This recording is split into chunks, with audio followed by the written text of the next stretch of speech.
Hello అండి అందరికీ welcome back to my channel. కూరగాయల్లోనే రాజు వంకాయ. ఆ వంకాయతో గుత్తి వంకాయ ఎలా చేసుకోవాలో చూపిస్తాను.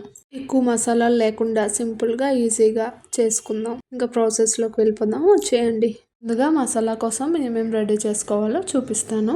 పల్లీల్ని ఫ్రై చేసి పెట్టుకోండి, తొక్క తీసేసి. అల్లం కొద్దిగా, తెల్లుల్లి కొద్దిగా, ఫ్రై చేసి పెట్టుకున్న నువ్వులు, ఎండు కొబ్బరి ఉంటే ఎండు కొబ్బరి వేసుకోండి. ఫ్రై చేసి పెట్టుకున్న జీరా, ఫ్రై చేసి పెట్టుకున్న ధనియాలు వేసుకొని మిక్సీ వేసుకోవాలి. పల్లీలు ఎందుకు తొక్క తీసుకోమన్నాను తెలుసా? యాక్చువల్లీ ఇది మా డాడీ రెసిపీ, మా డాడీ చేసేవారు. ఇది ఒక్కటే పర్ఫెక్ట్, బాగా చేస్తారు ఈ కర్రీ. మా డాడీ అలాగే పల్లీల్ని తొక్కలు తీసి చేసేవారు. నేను కూడా ఆ ప్రాసెస్ ఫాలో అయిపోయాను. అసలు ఎందుకు తీస్తారో కూడా తెలియదు. మా డాడీ చేస్తారని నేను కాపీ క్యాట్ చేసేసాను అంతే. ఈ ఒక్క గుత్తి వంకాయ కర్రీ మాత్రం పర్ఫెక్ట్ చేస్తారు. అమ్మ చేతి వంట, అమ్మమ్మ చేతి వంట, అలాగే డాడీ చేతి వంట గుత్తి వంకాయ కర్రీ సూపర్ ఉంటుంది. సరే, ఇంకా ప్రాసెస్లోకి వచ్చేద్దాం.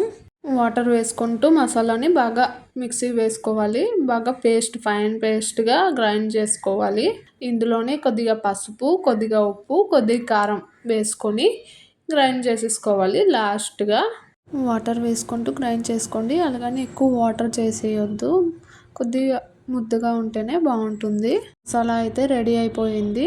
ఇక్కడ వంకాయల్ని నేను కడిగి పెట్టుకున్నాను. వీడియోలో చూపిస్తున్నట్టు వంకాయల్ని కట్ చేసుకోండి.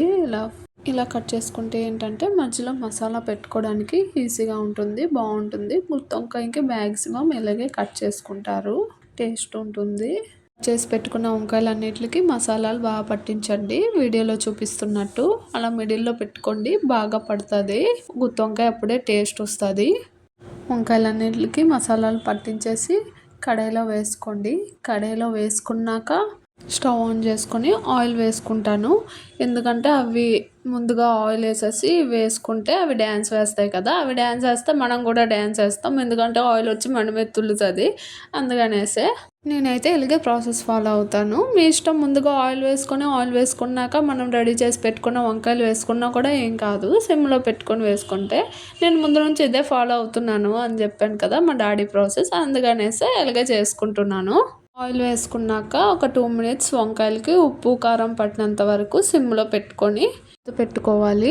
వంకాయలు బాగా బాయిల్ అవుతాయి, మసాలా కూడా బాగా పడుతుంది.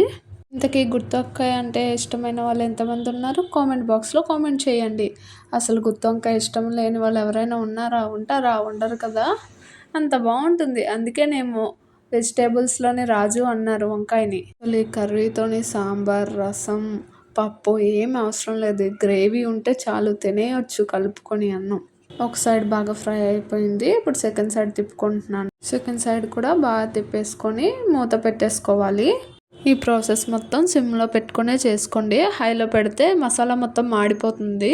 అయినా వంకాయలు ఎంతసేపు అండి మగ్గడానికి? ఇలా అంటే అలాగైపోతుంది కదా, ఒక 2 minutesలోని అయిపోతుంది, మగ్గిపోతుంది. వంకాయలు అయితే బాగా బాయిల్ అయిపోయి మనం మసాలా రెడీ చేసి పెట్టుకున్నాం కదా, అందులో వాటర్ వేసేసి కలుపుకొని ఇందులో వేసుకోవాలి. ముద్దతో వేసుకుంటే బాగోదు, వాటర్తో కలిపి వేసుకుంటే బాగుంటుంది. మసాలా వాటర్ వేసేసుకున్నాక ఒక 10 minutes సిమ్లో పెట్టుకొని స్టవ్ ఆఫ్ చేసేసుకుంటే రెడీ అయిపోయినట్టే మన కర్రీ. అసలు ఈ కర్రీకి మెయిన్గా టేస్ట్ వచ్చేది ఏంటంటే మసాలా. అలాంటి మసాలాని ముందుగా ప్రిపేర్ చేసి పెట్టుకుంటే ఇంకా చిటికలో అయిపోతుంది కర్రీ అనేది. పిల్లల లంచ్ బాక్స్లోకైనా, డ్యూటీకి వెళ్ళే లేడీస్ అయినా ముందుగా ఇలాగ మసాలా ప్రిపేర్ చేసి పెట్టుకుంటే వంట తొందరగా అయిపోతుంది. నా వీడియో కనుక మీకు నచ్చినట్టయితే please like, share and subscribe my channel. Thank you for watching my video.